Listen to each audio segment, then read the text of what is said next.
Vamos começar mais um podcast por aqui, gente. Eu tô com o André Augusto, CEO da Hyperbrands. Prazerzão, Tudo bem, Henrique? meu caro? Tamo Obrigado, junto. tá? Obrigado demais. Que Saiu de São Paulo, estradinha boa? Cara, super tranquila a viagem. Tranquila? Curtindo um som, ouvindo um podcast. Show de bola, cara. Primeiro, obrigado demais, tá? Por ter aceito o convite, de estar aqui. Acho que o meu grande propósito aqui é trazer oportunidades para quem está buscando franquias, né? E se tem algo que as pessoas buscam muito é o setor de alimentação, né? E hoje você lá com 3 marcas dentro do grupo, né? Crepify, Pastel da Feira e Gelato. A gente quer entender um pouco mais sobre esses modelos, como está o mercado de alimentação. Esse é o nosso objetivo aqui no podcast. Pô, vamos lá, vamos Bora falar tudo? Total, 100%. Show de bola. Ó, antes, gente, quem me acompanha aqui é franqueador, a gente tem várias franqueadoras nos acompanhando por aqui. Eu falo muito sobre Sultz. Tá usando Sultz lá? Cara, a Sultz é um parceiraço. Já usa, Rodrigão é isso aí, cara. Amigão. Eu falo que assim, a franqueadora, a gente sempre quer o quê? A gente quer oferecer um serviço melhor lá na ponta, né, para os franqueados, dar um suporte melhor. E a gente precisa de tecnologia. Total. Então a Sultz é um sistema que tem expansão, comercial, parte de marketing, chamado. Tudo integrado, Tudo né? integrado. Facilita demais a vida da franqueadora.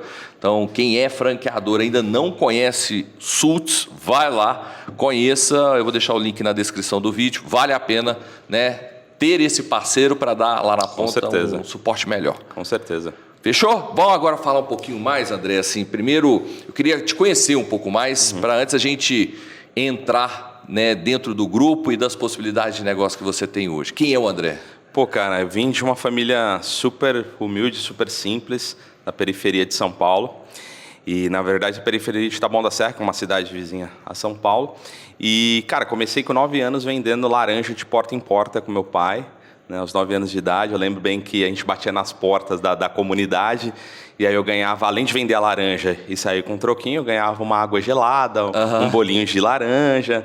Então a gente vendia laranja, alho, levantava de madrugada para ir buscar o alho no Ceasa, lá de São Paulo. Depois a gente saía distribuindo e eu adorava isso, cara. Não era trabalho para mim, era diversão. Então eu ficava pedindo pro meu pai para ir. Nem sempre ele deixava, mas acompanhava ele ali. Depois, aos 12 anos, a gente abriu um carrinho de hot dog, cara. Meu pai teve uma situação na perna e tal, uma doença e tal. E aí meu tio, sabe os familiares quando se junta para ajudar o irmão, aí se juntaram, porque, cara, a gente estava perto de passar fome, assim, porque meu pai não conseguia trabalhar, minha mãe trabalhava na escola, uma profissão, né, super humilde ali, e o sustento que ela trazia para casa não era o suficiente.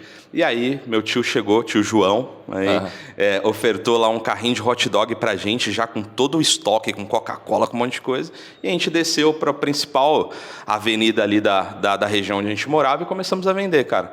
Aí, dos 12 aos 16, eu fiquei vendendo hot dog. Aí, ali, eu já cumpri o horário, tinha meta junto com meu pai. E aí, fui aprendendo esse lance do comércio, como funcionava o mercado.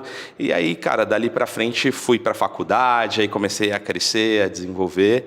E hoje estamos aqui. Passei um período ali numa multinacional também, né? Aqui em Minas, a gente teve bastante franquia dessa empresa, chamava iSigurt. Não sei se você lembra, o iSigurt, os caras tudo uniformizado. Ficava cheio deles na rua. Exatamente. Era um gelato, um geladinho. Era um geladinho. A gente chama de geladinho de iogurte, não era? Quem é de São Paulo, Rio, Minas, vai lembrar com certeza. Eu lembro. Não existe mais, não? Não existe. Fui um dos primeiros funcionários. Mesmo? Ajudei a fazer a expansão daquela empresa. Na verdade, a primeira iSigurt no Brasil foi eu que vendi. Tinha 20 anos, uma história icônica, Henrique. Vou contar rapidamente aqui para vocês. Eu tinha 20 anos, meu filho tinha acabado de nascer. Minha esposa com 17 anos, 16, 17 anos, e eu com 20. Então, o filho acabou de nascer, né? A gente indo para a vida e a gente falou assim, cara, preciso trabalhar muito forte. Essa empresa me contratou e aí a gente tinha 6 vendedores que tinham que sair de manhã, 7 horas da manhã, a gente tinha um treinamento e saía para a rua com um folhetinho. Estamos falando de 2008, 2009, internet, celular zero. Sim, zero. A gente saía com um folhetinho, cadeira branca e mesinha branca e um guarda-sol para poder vender franquia, Henrique. Olha só. Vender franquia? Vender franquia na rua, porque a nossa franquia, o investimento na época era R$8 mil, como se fosse uns 15, 20 mil reais hoje. Como não tinha internet, o nosso principal canal era a rua. Então eu falo que hoje, cara, vender franquia ou fazer esse processo hoje está muito mais fácil que naquela época. E aí a gente pegava, saía nesse dia, foi o primeiro dia de venda, deram um treinamento para nós e estava chovendo. Chovendo muito. Eu era o mais novo, filho pequeno em casa, precisava trabalhar. E aí, eu saí pra rua, falei, cara, tá chovendo, mas vou ter que montar isso em algum lugar. Procurei uma avenida principal lá da região. Quem conhece São Paulo, eu procurei na zona sul de São Paulo, na estrada do Campo Limpo, que era uma avenida muito movimentada, aí tinha os camelôs vendendo lá.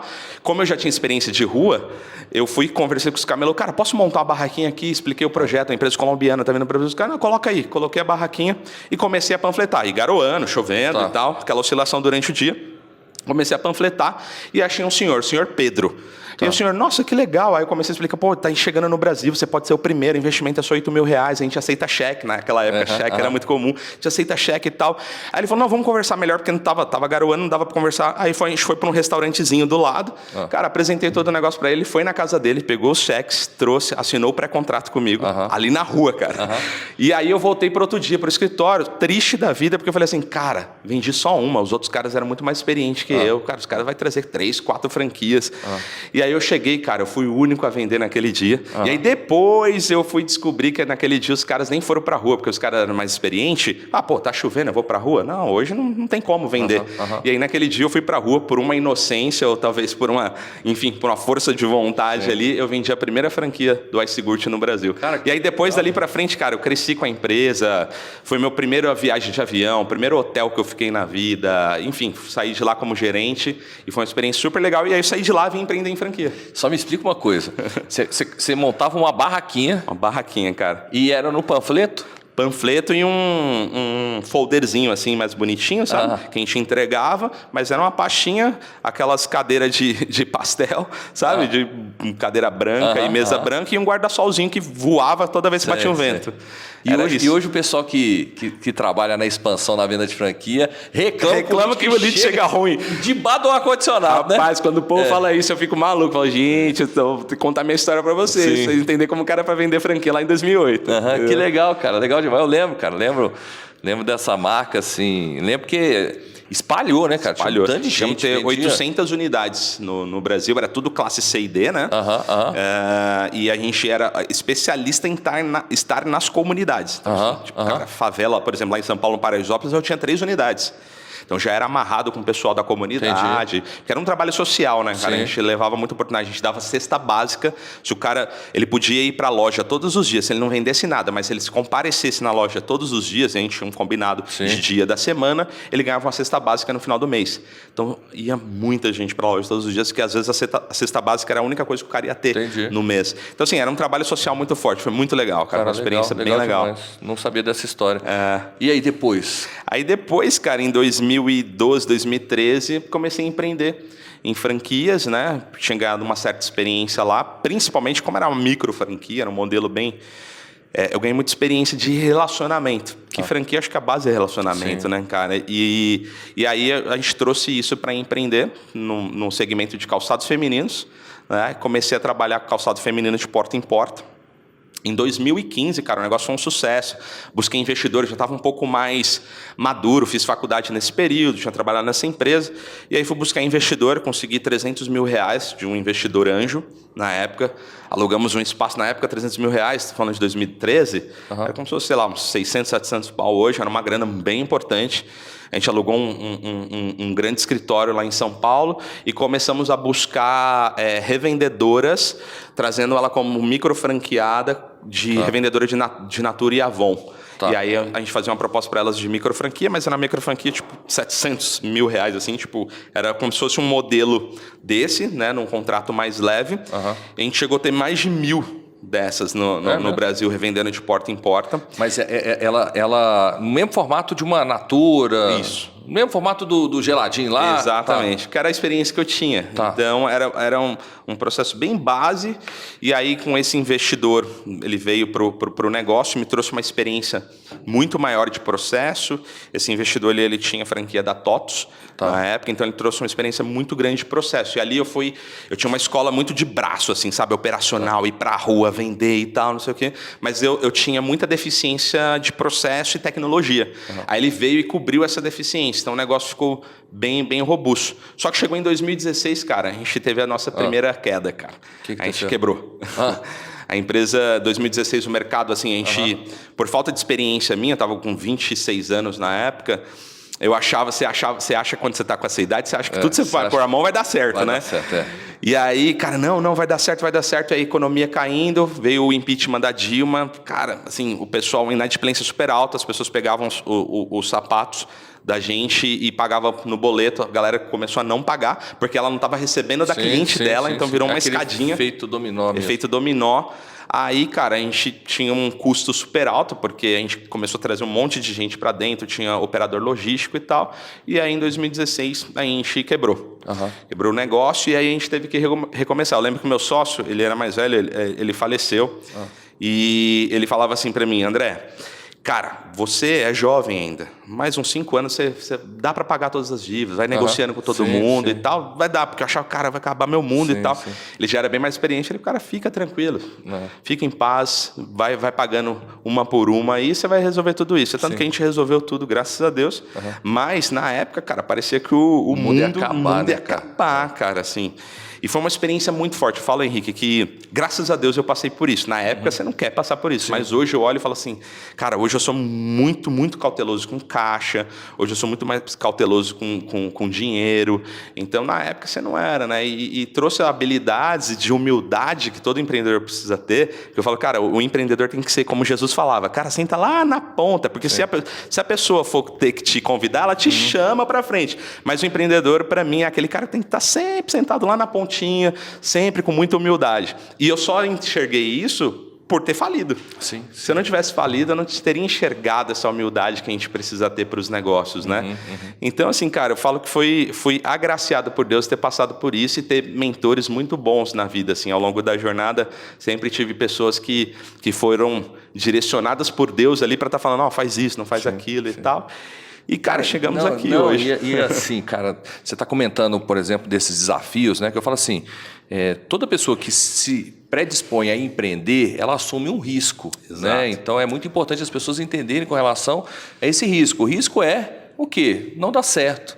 E tudo aquilo que se construiu, né, de um dia para o outro, desmoronar. Mas eu falo que algo que a gente precisa sempre não negligenciar é as oportunidades que a gente tem de aprendizado na prática daquilo que a gente viveu. Então, assim, só que só a gente vai enxergar isso depois, né, cara, muitas vezes. Você fala, cara, por que está acontecendo isso comigo agora, cara? Eu estou fazendo tudo certo, eu trabalho, mas por que comigo? Você se sente o pior ser humano. O pior ser humano. Só que lá na frente você fala, pô, tudo isso que aconteceu hoje me faz estar mais preparado, criar negócios mais sólidos, né? Ajudar os franqueados. Porque às vezes chega franqueado muito capitalizado. E eu falo, cara, calma. Não, André, tem que comprar essa máquina aqui da melhor, porque senão não vai dar problema, o barato sai caro. Eu falei, cara, calma. É melhor você ter caixa, talvez agora compra uma mais barata. Você sabe que vai ter um pouquinho de dor de cabeça, mas cobre o capital que você vai ter agora na sua mão e tal. Então, assim, a gente consegue ir dando um pouquinho dessa experiência para as pessoas para evitar que elas passem pelos mesmos problemas que a gente passou, né, cara? Então, acho que isso ajuda bastante no dia a dia. Ajuda demais, cara. Eu falo que quem está buscando uma franquia, eu levanto essa bandeira do franchise porque para que eu vou ficar quebrando a cabeça se alguém já quebrou a cabeça? Então, André, me fala qual o caminho que você já percorreu. Qual deu certo? E qual que não deu certo, para mim, não cometeu o mesmo erro. Então, alguém que busca uma franquia, ele precisa entender isso. Cara, você está comprando tempo, beleza? E dinheiro. Então, você está economizando tempo para chegar ao quê? No objetivo que é resultado financeiro. E a franqueadora tem isso, né? Através dos empreendedores, da vivência, da quantidade de unidades, né? Para transferir lá na ponta. E aí, foi daí que surgiu a Hyper Brands ou teve alguma outra jornada antes? Teve uma jornada no meio do caminho ali, porque aí quando aconteceu isso, em 2015, isso foi muito legal, Henrique, porque em 2015 eu tinha sido capa da Você S.A., por conta do crescimento, contando a história e tal, saindo da periferia, e tinha chegado na capa da Você S.A. E aí, nesse período, eu fiz um network muito legal, com muita gente bacana, né, por conta da exposição da revista. E em 2016 eu quebrei. Olha só, cara, num ano você está na capa de uma revista, no outro ano você está falido. Só que é o que eu sempre falo para todo mundo, gente, tem muita gente quando vai sair, bate a porta e sai com a porta fechada, né? Sai brigando com todo mundo. Eu falo, cara, toma cuidado quando como você termina suas relações, porque às vezes é só um período. Sim. Então, graças a Deus, eu fiz muita porta aberta com muita gente do setor. Então, quando eu passei por essa situação, eu comecei a ligar para os meus colegas. Falei, gente, olha, eu conheço de marketing, eu tinha estudado marketing, feito pós-graduação no INSPER, tinha feito uma faculdade boa em São Paulo e tal. E falei, gente, eu posso te ajudar, posso dar consultoria para você. Aí comecei a Vendastec, que era a empresa que até a gente se conheceu, dando consultoria para os empresários de marca, de expansão, de processo, porque eu tinha ganhado bastante experiência de ERP, tinha implantado o TOTUS na empresa, foi um baita desafio, integrando, né, tecnologia para os processos de varejo e tal. Então, tinha ganhado uma baita bagagem com isso e eu comecei a dar consultoria. E aí, fiquei com a consultoria até 2021. Né? A empresa cresceu, se tornou franqueadora. A gente chegou a ter 70 franqueados. E aí, ao longo dessa jornada, eu sempre quis, pela experiência que eu tinha tido com meu pai com alimentação, lá no hot dog e tal, eu sempre ficava olhando para a alimentação e falando, caraca, e eu vi os números do franchise para alimentação, eu falava, caraca, eu quero ter um negócio de alimentação e pôr toda essa experiência em alimentação. E aí, a Vendastec indo super bem, faturando bem e tal, a gente crescendo, a gente completou 15 anos de casado, eu e minha esposa, e falou, pô, vamos comemorar lá em Paris. A gente foi para Paris, chegou lá em Paris, cara, eu vi uma creperia em cada esquina. Crepe em Paris é hiper popular, é como se fosse o nosso hot dog. Então aí teve o apelo sentimental, meu pai faleceu nesse período também. E aí teve aquele apelo sentimental, hot dog cada esquina. No início da minha jornada, eu trabalhei por 4 anos num carrinho de hot dog na rua. Eu via o quanto todos os dias a gente contava as moedas para pagar as contas, fazia a compra e a gente foi crescendo com isso. Eu falo que a gente começou a ver a luz do sol. Com esse negócio, as portas foram se abrindo, porque a gente trabalhava direitinho, atendia bem os clientes. E aí, conectou, vendo as creperias lá em Paris. Aí chegou em Londres, a gente foi para Londres. Chegou em Londres, eu vi um monte de creperia também. Falei, caraca, esse movimento está acontecendo. E o formato que eles faziam era, entregava o crepe na sua mão, take away, 3, 4 minutos, eu comprei em Londres, paguei 6 libras esterlinas, R$35 ticket médio. A mesma pessoa que atendeu a mim, atendeu um monte de outras pessoas e ela mesma fez, ela cobrou e ela mesma fez o crepe. Falei, cara, custo por espaço pequeno, rápido, ticket médio legal. Falei, putz, cara, acho que isso pode funcionar no Brasil. Aí comecei a movimentar um monte de gente no Brasil, a gente montou, 6 meses a gente montou a empresa, processo, tudo já alinhado para ser franquia. Dezembro de 2022, a gente abriu a primeira loja da Crepify. No Brasil já, e cara, foi um sucesso. Abriu lá em São Paulo? Lá em São Paulo, no Morumbi, é a nossa loja própria, tenho lá ela até hoje. A gente está com outras lojas próprias também, mas essa foi a primeira. E, cara, foi um sucesso. A gente começou a expansão, cara, em 1 ano e 2 meses, agora a gente está com 85 franquias vendidas e 43 funcionando em 1 ano e 2 meses. Então, assim, cara, tudo processo de tecnologia, né? Tudo a gente chama de food tech franchise. Então, todo o nosso processo é feito através de processo e tecnologia, inteligência artificial. E com isso, cara, a gente está crescendo bastante. E aí foi que nasceu a Hyperbrands, para controlar, né, a Crepify e as outras marcas que têm nascido dentro do grupo e uma que a gente adquiriu, que é a Pastel de Feira. Primeiro, o setor você foi para Paris, viu o modelo de negócio, te chamou a atenção. Você voltou um pouquinho lá na tua origem, né? O hot dog, cada esquina tem. Mas, assim, para quem está buscando franquia, o setor hoje que tem maior movimento financeiramente falando e maior número de pessoas buscando é o setor de alimentação, certo? Sim. E você comentou algo, né, que te chamou a atenção na Crepify, né, para montar a Crepify, que foi a operação compacta, né? Então, menor custo de ocupação, estruturas menores, a mesma pessoa que te vendia, fazia. O setor de alimentação, e aí vem a minha pergunta, o setor de alimentação, a gente tem um mercado enorme, muitas pessoas buscando, mas a gente tem um desafio que é o quê? Concorrência, questões, né, que eu falo assim, de margens. Me explica um pouquinho mais, até para quem está buscando franquias, né, nesse sentido. Boa. Cara, essa sempre foi uma preocupação, Henrique, e por isso que a gente fez um estudo muito forte no Crepe, e você vai entender as outras marcas que chegou. O crepe, basicamente, hoje, a gente tem um CMV super, super interessante. Né? CMV é o custo da mercadoria vendida. Então, a margem que o crepe oferece, ela é muito boa comparada a qualquer outro produto, né, do mercado. Então, por exemplo, assim, hoje em hambúrguer ou pizzaria, que é super concorrido o mercado, o CMV chega a ser 40%. Ou seja, a cada R$10 vendido, R$4 é o custo do produto. Então, sobra 60% de margem bruta. Para você ter ideia, o crepe chega a ser a metade disso. Ok. Então, e ele é muito parecido com o CMV de sorvete, que o pessoal geralmente já tem essa assimilação que o sorvete tem uma margem alta. Uhum. Porém, o sorvete ele tem um pouco de sazonalidade. Né? Então a sazonalidade pode atrapalhar um pouco. Então o crepe não, o crepe a gente consegue vender ele o ano inteiro. Então a gente busca no grupo, a gente busca montar negócios e processos que tenham margem boa e uma competição baixa. Então por isso que o crepe a gente enxerga como oportunidade, por isso tem crescido bastante. Qual é o desafio? Crepe a gente não vende a mesma quantidade que uma pizza e um hambúrguer porque não está no consciente coletivo das pessoas.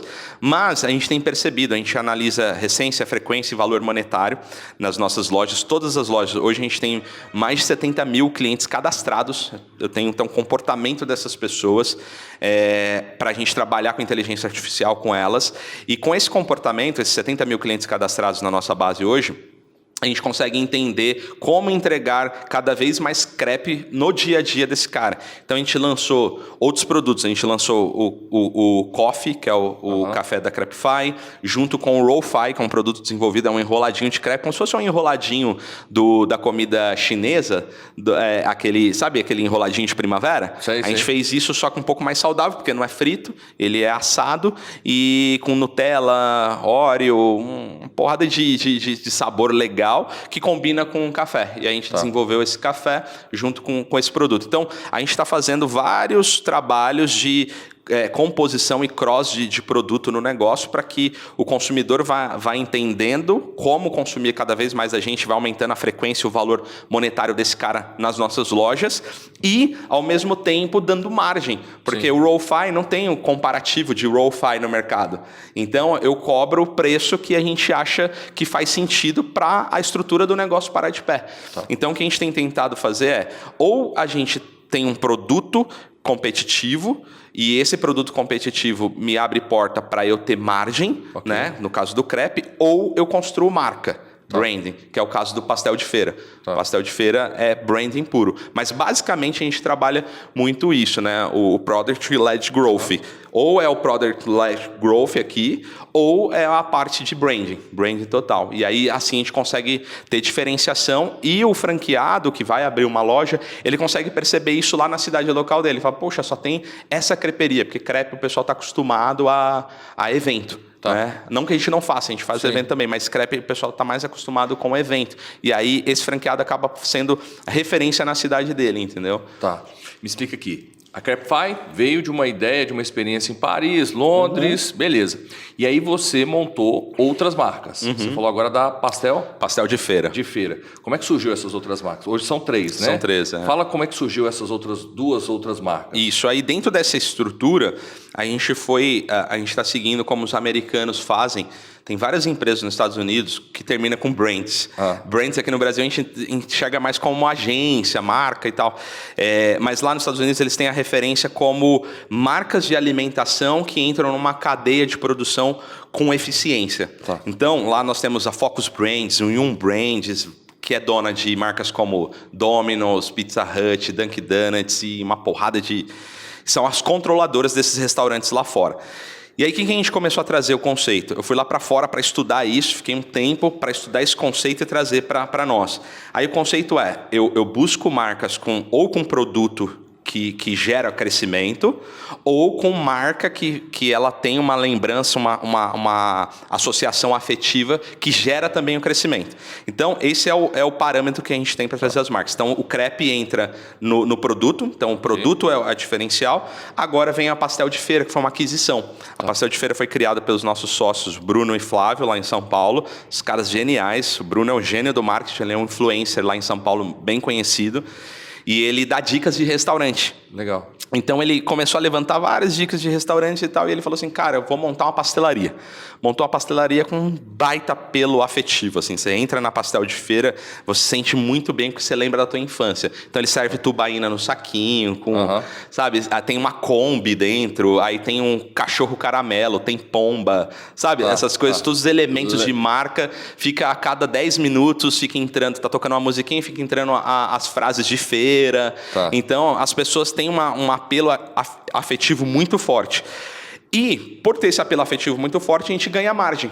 Pastel é hiper concorrido, mas eu construo marca em pastel, eu tenho a referência que eu precisava para construir, né, a minha base eficiente aqui, colocando na esteira. Aí a gente começou uma conversa e a gente adquiriu agora, acabamos de assinar contrato, a gente adquiriu a Pastel de Feira para dentro do nosso projeto, justamente por isso, porque é uma marca, inclusive a gente vai abrir as franquias agora, nos próximos dias. Hoje ela está com uma unidade, vai começar agora agora ela começa o processo de expansão. Agora o processo de expansão. Uma unidade, Henrique, importante dizer, uma unidade lá em São Paulo funciona 24 horas por dia, não fecha. É mesmo? Cara, tem um faturamento absurdo. Nós temos mais de 20 colaboradores só nessa pastelaria. Então, assim, é um fenômeno lá em São Paulo. Já tem quase 50 mil seguidores no Instagram, tem 3 meses de loja aberta, assim, absurdo. Então, a gente começa agora, estamos no processo de formatação, e a gente começa agora esse processo de eficiências dentro da Hyperbrands para fazer expansão com ela. Eu tenho certeza que vai ser um negócio muito legal aí no país. Legal, cara. A outra marca é a Gelato. A Gelato está nascendo justamente nesse processo, né? O Gelato tem a margem alta que a gente busca da alimentação e a gente está percebendo, a gente tem um estudo forte da Argentina e da Europa e a gente está baseado nesse estudo que o Brasil ainda tem um mercado consumidor de gelato muito grande. No Brasil a gente consome gelato, sorvete em geral, no calor. Mas tem começado a melhorar esse consumo do sorvete ou desse produto gelado no inverno também. Então, a gente acredita que agora a gente vai pegar uma onda, segundo esse estudo, a gente vai pegar uma onda bem forte de gelato no Brasil, e por isso que a gente está abrindo essa marca. Essa marca está nascendo dentro de casa, está sendo construída. A gente vai abrir a primeira loja agora em São Paulo, em junho desse ano, e aí começa a expansão um tempo depois que os nossos triggers, a gente bateu os números ali, a gente começa a expansão dela. Então, a marca ainda que está em processo, mas já a gente construiu marca com o pessoal que fez a marca da Claro, pegamos uma grande agência de São Paulo para desenvolver uns profissionais muito bons para desenvolver a marca para nós, fazendo todo um cuidado para entrar dentro dessa eficiência que a gente falou, sabe? Ou a gente tem marca ou a gente tem produto diferencial, justamente para sair disso que você comentou, né? A alimentação é muito concorrida, mas a alimentação é muito bom. Se você fizer com inteligência, cara, com certeza dá muito certo. E eu falo, eu tive uma grande época da minha vida que a alimentação para nós era sobrevivência. E infelizmente, eu falo infelizmente porque falta conhecimento para o brasileiro, infelizmente a maioria dos brasileiros eles empreendem a alimentação por necessidade. Não por oportunidade. Agora eu quis mudar, quis vir para o outro lado do balcão. Falei, cara, não quero empreender mais em alimentação por necessidade, como foi o começo da minha vida. Mudou minha vida. Mas eu quero empreender em alimentação por oportunidade. Então, por isso que agora a gente tem buscado inteligência, a gente tem buscado conselho. Hoje a gente tem um conselho forte de pessoas que nos ajudam. Eu tenho certeza que a pessoa que vier empreender com a gente, ela vai conseguir ter uma oportunidade muito boa de empreender, não por necessidade, mas por oportunidade, com bastante inteligência por trás. Entendi. E o objetivo das 3 marcas, Crepe faz já franquia, você falou da Pastel de Feira, né? Pastel de Feira. De Feira. E o Gelato, todos expandindo através de franquias. Todos através de franquia. E a tua ideia é ter, por exemplo, operações que você vai ter as 3 marcas juntas operando ou não? Porque aí você cria o quê? Eficiência interna, né? Compartilhamento de estrutura, de mão de obra, sempre pensando lá na ponta, né? Mercado concorrido, diminui ICMV, margem lá na ponta. Henrique, você matou a pau, cara, porque no nosso estudo que a gente fez lá fora, com a Focus Brands e Brands, é exatamente isso. Você entra no shopping, no mall, em Orlando, por exemplo, lá no Vinyl Outlet, em Orlando. Cara, a gente olhava e falava assim, caramba, tem 3 marcas, uma do lado da outra. A gente, como consumidor, olhava e falava, 3 marcas, uma do lado da outra. Mas, quando a gente olhava, você percebia algumas características entre si. Às vezes o fundo estava aberto, então as cozinhas se conversavam. Às vezes uma pessoa Coringa passava nas 3 lojas, e aí a gente começou a reparar isso, e aí depois a gente vai pesquisar, a gente percebe que aquelas 3 marcas é do mesmo grupo, do mesmo controlador, que no caso nosso aqui é Hyperbrands. Então, esse é o próximo passo. Hoje nós já temos franqueado com 2, 3 lojas, e tem franqueado nosso da Crepify agora, que com certeza vai estar ouvindo aí, já está falando, André, eu quero pastel de feira. Eu falo, calma, vamos brequivar primeiro as Crepifys, vamos ter lucro nas Crepifys, depois a gente vai para pastel de feira, mas o nosso processo é justamente esse, Henrique. A gente conseguir ter bons franqueados, bons parceiros lá na ponta, que entenda esse conceito nosso, e aos poucos, inclusive, a gente tem trago parceiros de crédito para isso, né? Para a gente nem usar dinheiro próprio, o cara ele só precisa mostrar eficiência e deixar o negócio dele bem feito lá na ponta. Aí, com isso, a gente vai trazer dinheiro de fora, dinheiro com capital, com custo baixo, para abrir a segunda e a terceira loja e colocar uma do lado da outra, se possível. Não, mas isso você está falando para o franqueado. Para o franqueado. Você está criando acesso a crédito a ele para viabilizar a expansão segunda e do terceira loja. Tá. Principalmente para quando trocar de marca, fizer cross, por exemplo, gelato, a gente sabe que as máquinas são... A gente vai produzir o gelato em loco. Tá. Então, as máquinas são caríssimas. Então, assim, eu preciso buscar capital que tenha capital com bom preço. Tá. Então, a gente já tem uma parceria que está em viés de... para financiar essas segunda e terceira lojas dos nossos franqueados. Então, a ideia é fazer essa tríade lá na ponta mesmo, assim. Um mesmo franqueado, bom operador, ele ter 2, 3 lojas e que seja uma do lado da outra, porque aí vai ganhar mais eficiência ainda. Entendeu? Não, cara, legal, assim, eu compartilho contigo dessa estratégia, sabe? Dessa inteligência por trás do negócio.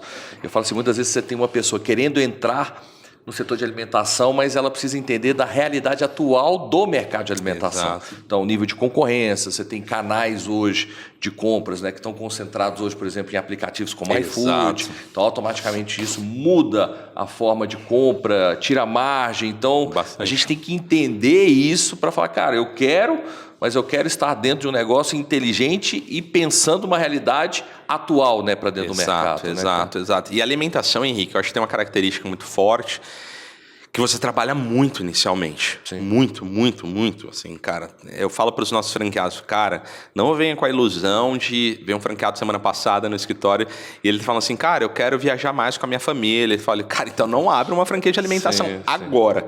Talvez daqui 3 anos você já teve as pessoas de confiança, já passou todas as curvas de aprendizado. E olha que a gente vai te dar um monte de curva para você, né, já evitar. Mas mesmo assim, na operação, vai ter um monte de coisa que você vai precisar viver. Né? Eu não vou conseguir tirar isso de você vai ter que passar. Mas se mesmo assim você quiser montar um negócio de alimentação, eu tenho certeza que você vai ser próspero se você entender essa jornada. Quem entra em alimentação e já tem essa inteligência por parte da franqueadora e o cara entra com esse alinhamento de expectativa correta, é muito provável que ele vai dar certo. O que eu vejo que não funciona é quando o cara entra com alinhamento de expectativa errado.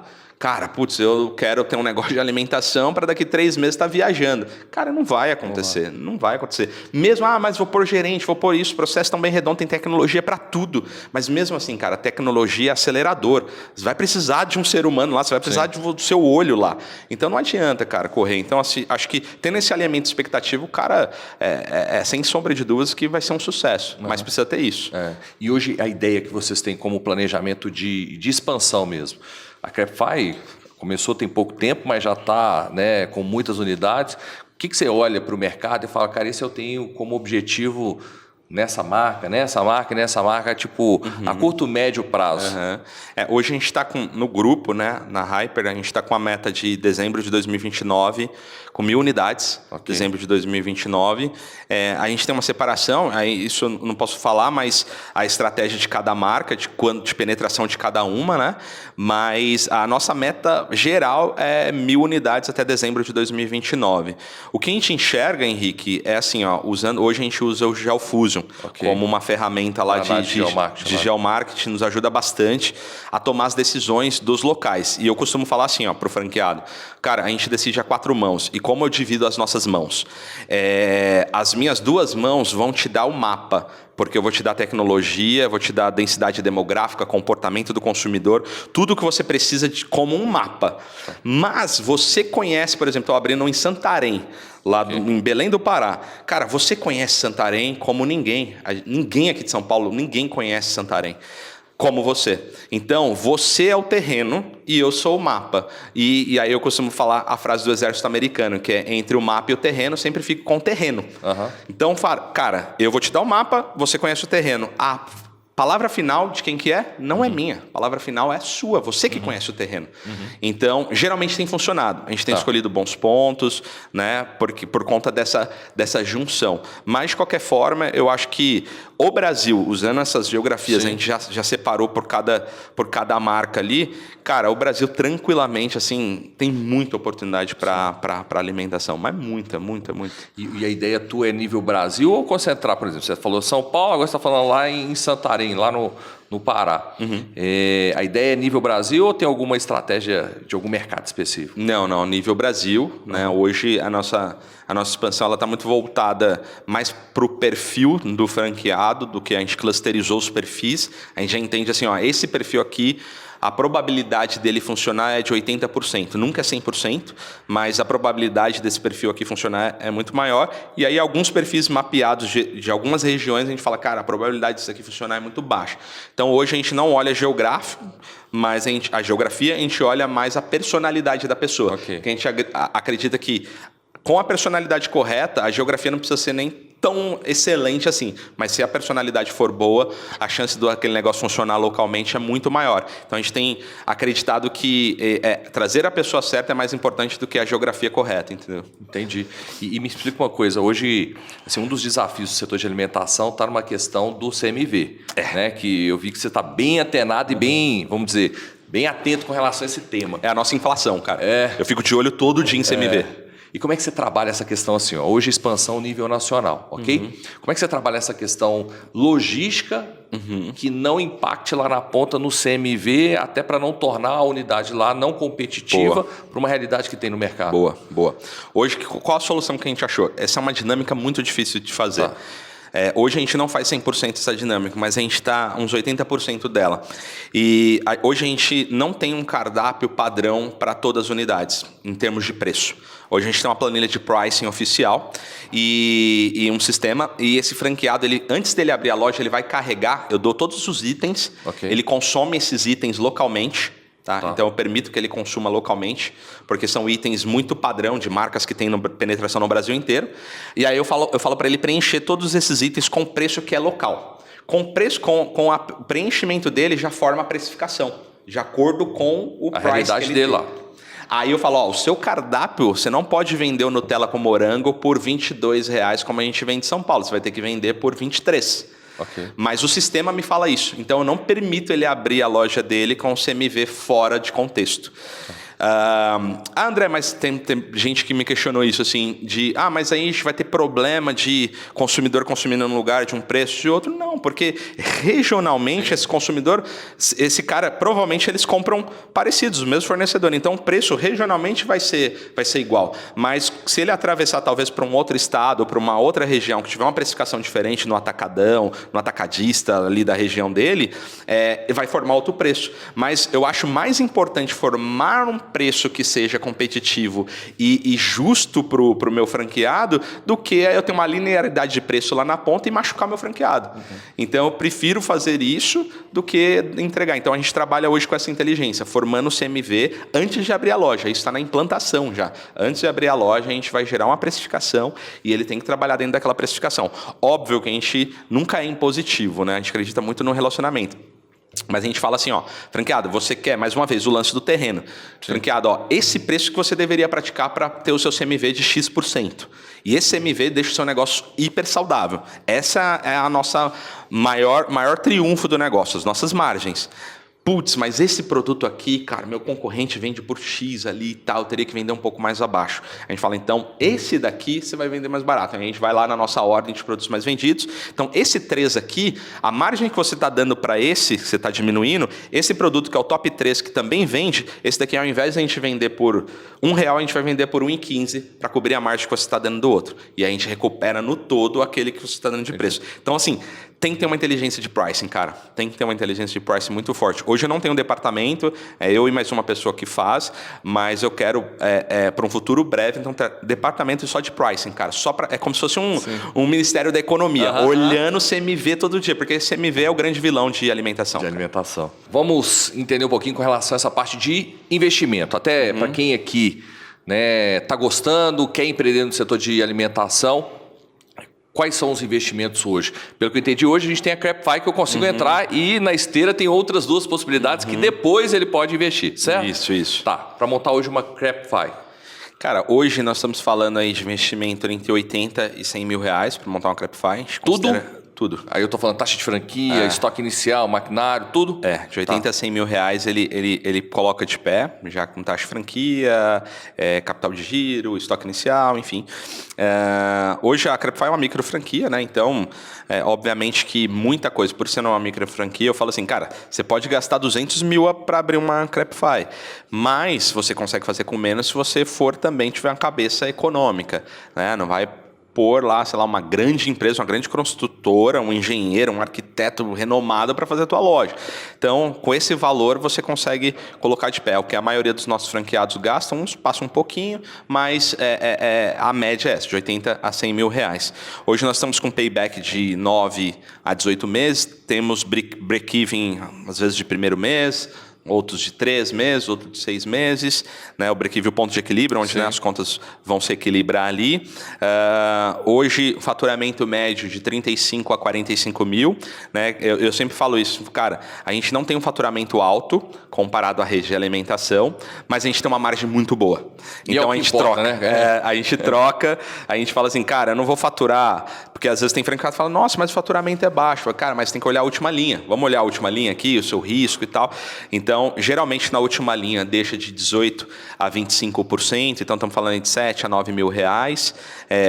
Então, retorna um investimento muito rápido, se bem operado. Obviamente que isso daqui é estimativa, né? A gente até coloca isso no site, mas é uma possibilidade muito real de ser feita, é o que a maioria está fazendo.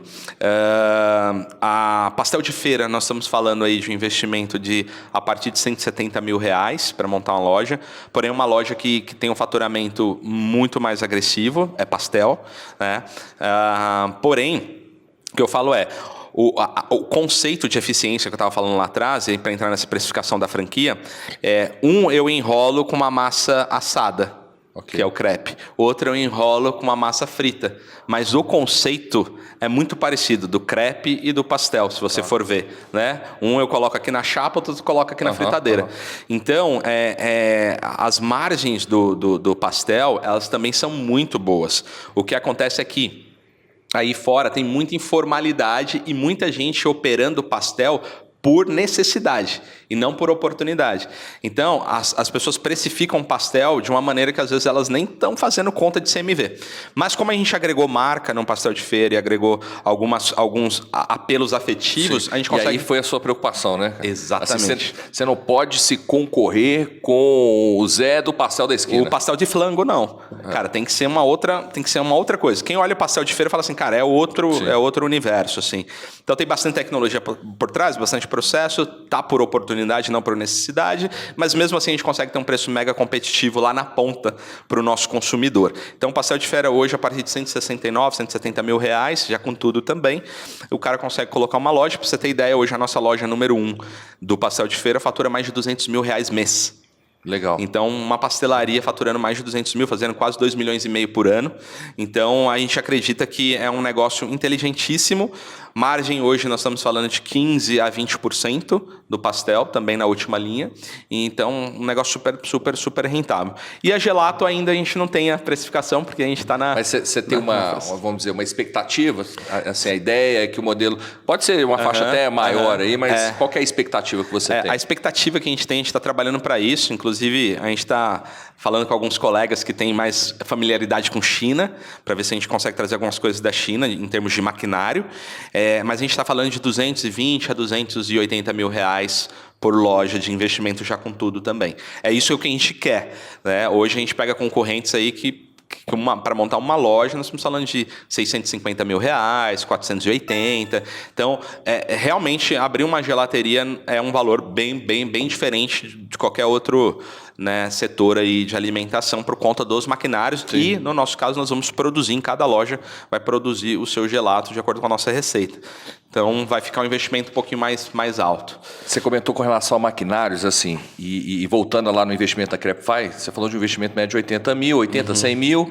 Então, nós estamos falando de um modelo, né, que no segmento de franquia se intitula como uma micro franquia. Uma micro franquia. E se tem algo que as pessoas procuram, eu falo lá no canal do YouTube, aqui, no meu Instagram, é franquia barata. O pessoal quer empreender, mas quer um modelo de baixo investimento. E no setor de alimentação, esse é um desafio. Por quê? Porque você precisa de estrutura. Então, quando você fala hoje um investimento de 80, 100 mil reais, é um investimento, né, de baixo valor nesse segmento de alimentação. Porque não tem jeito. Henrique, como é que eu vou atuar no segmento de alimentação home office? Não tem jeito, cara. Você precisa de pontos, você precisa montar estrutura. Não tem jeito, você precisa de maquinário, né? Então, assim, é um modelo de baixo investimento, literalmente. Então, é um ponto importante para todo mundo entender. E um outro ponto que eu acho que também é muito importante, até porque muitas das vezes, como estratégia de marketing, as franqueadoras colocam faturamento, né? Porque isso é que brilha numa questão de volume financeiro, né? Pô, faturo 100 mil e ainda faz um cálculo que não está errado, que é o vezes 12. É o vezes 12, então, faz o ano. Faturo 1 milhão e 200 mil reais. Mas cá entre nós, o que importa? É a última linha, gente. Então, é a última linha. O que vai sobrar lá no final? Então, entrar para dentro de um negócio que tenha margens de rentabilidade maiores... muitas das vezes com faturamentos menores, pode ser muito mais interessante do que um negócio com faturamento alto, mas margem menor. Aí fala assim, não, mas eu quero ganhar mais. Nada te impede de ganhar mais no negócio. Como que eu ganho mais? Tendo mais unidades. E aí fica até mais fácil, né? Porque você se tornou especialista, né? Já domina, já sabe como funciona, vai replicando, né? Tornando-se um multifranqueado. Hoje a gente tem... Isso é tão inteligente que você está falando, Henrique, porque hoje a gente tem lá na rede 7, 8 franqueados que têm 2 unidades. Já dá, acho que 12% da rede tem 2 unidades. E a gente percebe que a segunda unidade sai 30% mais barato. Olha só que legal. Sempre a segunda unidade sai 30% mais barato. Não porque a gente está dando desconto de taxa de franquia. Sai mais barato porque ele aprendeu. Sim. Tem coisas que ele fala assim, não vou pagar o pintor para pintar aquilo ali, eu vou chamar o meu sobrinho, ele pinta aquilo ali. Ele começa a virar empreendedor de verdade. Porque empreendedor, cara, o que a gente faz é o nosso tempo versus o capital que aquele tempo foi me trazer. Então você fala, cara, vou pagar uma pessoa R$1.000 para pintar ali, eu pinto em meia hora, eu mesmo pinto. Eu não tenho problema nenhum. Até hoje eu faço isso, cara. No meu escritório, acabei de fazer uma baita reforma no nosso escritório lá em São Paulo, super caro. E eu falei para minha esposa, nossa, se a gente fizesse isso pelo padrão normal, a gente gastaria uns R$500 mil no nosso escritório. A gente gastou 250. É só uma metade, porque muita coisa... Eu fui o arquiteto e engenheiro que ficava em cima dos caras. Saía 10 horas da noite, todo dia da obra, porque eu ficava em cima dos caras, porque eu falava assim, cara, eu sei o valor do dinheiro. Então, se eu economizei 250 mil reais em 20, 30 dias de obra, e hoje a gente já está empreendendo um certo tempo e tal, eu falo pro franqueado, cara, por que você não faz isso também? Sim. Então, se o franqueado, quando ele abre a primeira loja, ele já passou por isso, quando ele vai para a segunda, ele já fala assim, não, isso aqui eu já não faço, isso daqui eu já não faço e tal. Então, vai ficando exponencial, ele vai fazendo mais com menos, né? Então, realmente, acho que sempre o cara vai conseguir produzir mais ali, ter mais lojas com menor capital e ganhar mais, né? Automaticamente, porque ele vai ter mais 2 lojas faturando, né? Isso é uma forma inteligente de crescer, né, cara? Assim, seja especialista daquilo ao ponto de, no segundo, né, ter menos esforço, menos capital necessário, porque você tem um conhecimento e só a prática vai te dar. Cara, legal demais. E hoje o franqueado, dentro do modelo da Crepify e do Pastel, o que ele tem de compromisso mensal junto com a franqueadora? De royalties, fundo de propaganda, se é cobrado? Quais são esses valores? Hoje na Crepify, a gente tem royalties, 5% por mês, do faturamento bruto. Eu falo faturamento bruto porque nós temos 3 linhas na Crepify. A gente faz eventos, o franqueado pode fazer evento, ele faz o delivery é uma vertical específica. A gente estava falando aqui sobre delivery, cara, precisa ter... a gente faz ele tratar o delivery dele como se fosse uma empresa à parte, para a gente entender os custos das plataformas e tal, e o balcão, né? Então, ele paga 5% desse faturamento bruto. A gente não cobra fundo de marketing marketing hoje, está no nosso contrato que em algum momento a gente vai cobrar, hoje a gente não cobra, justamente porque a gente percebeu que localmente nós podemos ser mais efetivo com esses 2, 3%. Como que é esse 2, 3% localmente? Ao invés dele pagar para mim e eu falar para ele onde a gente vai pôr esse dinheiro, ele usa esses 2, 3% lá na ponta com os influencers locais, que tem funcionado bastante, e ele dá uma satisfação para nós. Tá. Então a gente inverteu. Ao invés da franqueadora dar satisfação para ele dá satisfação para nós. Mas é importante o franqueado entender desse compromisso, né? Desse compromisso. Assim, o marketing é super importante. É super importante. Tem que fazer lá na ponta. E não que também o marketing concentrado, quando a rede estiver maior, também vai ser extremamente importante deixar a marca cada vez mais forte. Mas nesse primeiro momento, como a rede ainda é uma rede menor, a gente acha que faz mais sentido ele ficar com esses 2, 3% de fundo de marketing lá para ele fazer local. Então, hoje, da franqueadora, ele paga 5% de royalties, ele compra a embalagem e a massa, é uma massa secreta que sai da nossa cozinha central, e a embalagem a gente entrega para ele também com um custo super acessível, e a massa também. Então, os dois compromissos que ele tem de comprar da gente, a massa e a embalagem, e paga 5% de royalties. É basicamente isso. E aí ele tem, cara, todo o suporte da franqueadora com mentor de financeiro. Cara, pra você ter ideia, eu bato muito mais em finanças, e aí eu vou entender essa lógica que é de alimentação, eu bato mais em finanças do que em marketing. Por quê? Alimentação é muito mais fácil você vender do que gerir. Então, hoje eu coloco mais inteligência no CMV e na parte financeira de gestão dele do que no marketing. Não que eu não tenha. Tem um gestor, tem um mentor de marketing que ele pode acionar a qualquer momento, entra no one-on-one com ele para traçar as estratégias que ele precisa localmente, mas a gente coloca mais energia cada vez mais na gestão financeira do cara. Porque a alimentação, a maioria das empresas morre não por estar fazendo um marketing legal, morre porque não fez gestão. E é um dinheiro que eu falo assim, muitas das vezes as pessoas não veem, eu falo assim, sai pelo ralo. Exato. Então, assim, eu já tive uma rede de pizzaria, né? E aí, eu falo que... Você não sabe dessa não, Mendonça? Ó, eu tinha uma pizzaria. E, cara, eu sempre gostei de estar no dia a dia dos meus negócios. Eu sempre gostei disso, sabe? Aí chegava no sábado à noite, domingo, não tinha nada para fazer, eu ia para pizzaria. Aí os amigos meus ligavam e falavam assim, ó, eu quero a pizza que o Henrique faz. Só que eu dava prejuízo para mim, cara. É porque a pizza tinha que ter tanto de mussarela, eu botava 3 vezes mais. Só que isso era um problema pro meu negócio. Você estava pagando naquela pizza. Eu estava pagando, então, entendeu? Eu quero a pizza com o Henrique, a minha pizza era recheada mesmo. Mas assim, eu falo que é muito importante esse acompanhamento, porque assim, você não vê.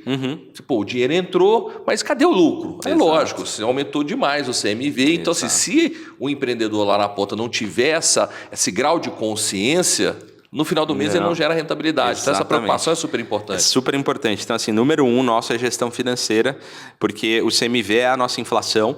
É a mesma coisa que, cara, o cara vai no mercado com R$1.000, há 5 anos atrás ele trazia X de volume de mercadoria. Hoje ele vai com os mesmos 1.000 e traz menor porque a inflação comeu. O CMV é a mesma coisa. Cara, era para eu estar tirando 7, 8 mil reais por mês, por que eu não estou tirando? Aí você vai ver o CMV está muito acima do esperado e custos desnecessários, às vezes nem sabe que tem custo. Pra você ter ideia, às vezes tem franqueado que a gente fala, o cara não tem correto, e correto eu falo tem que ter centavos, porque cada centavo é importante, do aluguel. Ele não sabe quanto paga do aluguel. Então, assim, franqueado, você que está aí do outro lado, cara, por favor, tenha controle pelo seu próprio bem, por respeito ao seu próprio dinheiro, porque, cara, precisa ter controle. E alimentação, para mim, o segredo é esse, assim, para se manter vivo em alimentação, é ter uma boa gestão financeira. O marketing, extremamente importante, mas eu colocaria ele como secundário, porque se você tem um ponto bom, se tem um produto legal, é muito normal que você vai vender. A alimentação tem muito volume. Sim. Mas, se você não tiver uma boa gestão financeira, você faz marketing, traz influência, traz tudo, chega no final do mês, você só rodou e não saiu do lugar, entendeu? Sim. E me conta uma coisa, o formato de negócio das marcas é o quê? Loja de rua, para a gente entender, para montar dentro de um shopping, dos dois. Quais são os pontos, né, de instalação das marcas? Hoje a gente está 58% rua, 40% shopping, com quiosque. Esses 8% aqui é uma margem que a gente está tendo agora de outros, né? Que está entrando galerias, está entrando parques, posto de combustível com a EcoCrapify. A gente tem um modelinho que é um container que a gente está colocando em alguns locais estratégicos, super legal. Então a gente está crescendo, essa é uma avenida de crescimento que a gente quer colocar aí pelo menos uns 30% nela, porque eu tenho um custo por espaço menor, eu tenho menos burocracia, né? E eu pego alto tráfego com pouca concorrência, com esses containers, principalmente em parques e avenidas assim, que postos de combustíveis que são importantes ali para o negócio. Legal. Então, o modelo de negócio, só para entender, ele tem como canais de vendas o PDV, delivery e tem a possibilidade dos eventos também. Todo franqueado ele pode explorar essas 3 possibilidades ou você trata isso como sendo um modelo diferente lá na ponta? Exemplo, eu só quero fazer evento, eu vou comprar um modelo para eventos. Como funciona isso? Não, hoje a gente trata tudo igual, então a taxa de franquia que ele paga está aportado esses 3 negócios, porém, na tratativa de business a gente trata como BU. Né? A gente costuma brincar que a gente fala assim, é como se fosse o iPhone com a categoria, a Apple com a categoria iPhone, AirPods e Apple Watch.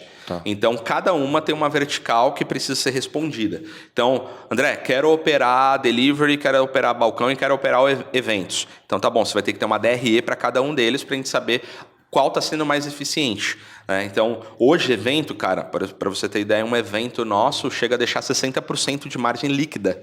Um evento que a gente faz. Então, assim, é super agressivo em termos de margem. Dá mais trabalho? Dá mais trabalho. Você vai deslocar, vai trazer pessoa e tal, não sei o quê, mas tem uma margem hiper agressiva. Então, eu preciso controlar isso separadamente, porque às vezes o cara está fazendo muito evento e ele está pagando um aluguel de R$5.000 aqui. Então, talvez, cara, esse cara tratar as verticais diferente é porque eu falo assim, cara, esses R$5.000 nada está agregando no seu evento, entre aspas. Então, pô, não é melhor tirar essa loja de R$5.000 e ir para uma de 2 com um volume de tráfego menor, porque esses R$5.000 você está comprando tráfego. E você não está usando esse tráfego no evento. Então, a gente tem essa separação para tomar as melhores decisões. A mesma coisa no delivery. No delivery a gente também separa, porque acontece muito disso, Henrique, em alimentação. A gente percebe que a pessoa ela tem um alto custo por espaço e 80% da venda dela vem do delivery. Sim. Aí você fala, cara, então no próxima janela de aluguel, vamos sair desse local, porque você já tem o seu cliente online, entendeu? Vamos para um local mais barato e a gente fica mais eficiente nessa operação. Então a gente cobra muito essas verticais serem separadas justamente para que a gente consiga ter essas definições junto com ele. Se está tudo no mesmo bolo ali, está tudo do mesmo jeito, você julga que o negócio está bom, mas ele poderia estar melhor, entendeu? Sim. Cara, legal. Show de bola. Chegamos nos finais aqui, André. Primeiro, cara, obrigado demais, prazerzão, cara. Foi um bate-papo super legal para a gente entender um pouco mais, né, do setor de alimentação, que é um desejo de muitos, dos modelos de negócio. E show de bola, cara. Seja bem-vindo aqui. Valeu. E vamos juntos aí, tá bom? Vamos pra cima, bora. Cara, manda aquela mensagem final para quem tá acompanhando aqui, para quem quer empreender, aquela mensagem rápida aí. Cara, eu acho que assim, empreender salva vidas, salvou a minha, pode salvar a sua também, mas empreenda com responsabilidade e saiba que empreendedor, cara, precisa ser um grande estudador. Cara, você tem que estudar, nunca para de estudar, não se contente com as coisas básicas. Se você é empreendedor, você tem que ter o espírito humilde e ser muito estudador, porque aí eu tenho certeza que você vai vencer, vai mudar a sua vida e não só a vida das próximas gerações, cara, porque empreender, o que a gente faz, né, Henrique, você falou, cara, sábado não tinha nada para fazer, ia pra pizzaria e tal, porque, cara, realmente é a nossa vida, é um lifestyle de vida mesmo, então, se você quer vir para esse lado, venha com essa consciência, sabendo que é desafiador, mas que você vai precisar estudar bastante. Acho que tendo essa consciência, tenho certeza que você vai mudar de vida. Show de bola. A gente mudou. É isso aí, cara. Ó, lembra de comentar aí o que você achou desse podcast, que foi super legal. Inscreve no canal, vai lá, escreve, mete o dedinho aí, inscreve no canal e continua a jornada por aqui. Sempre tem um vídeo novo, né? Mendonça, tem um vídeo que tá aqui do lado, top, viu? Então continua a jornada por aqui.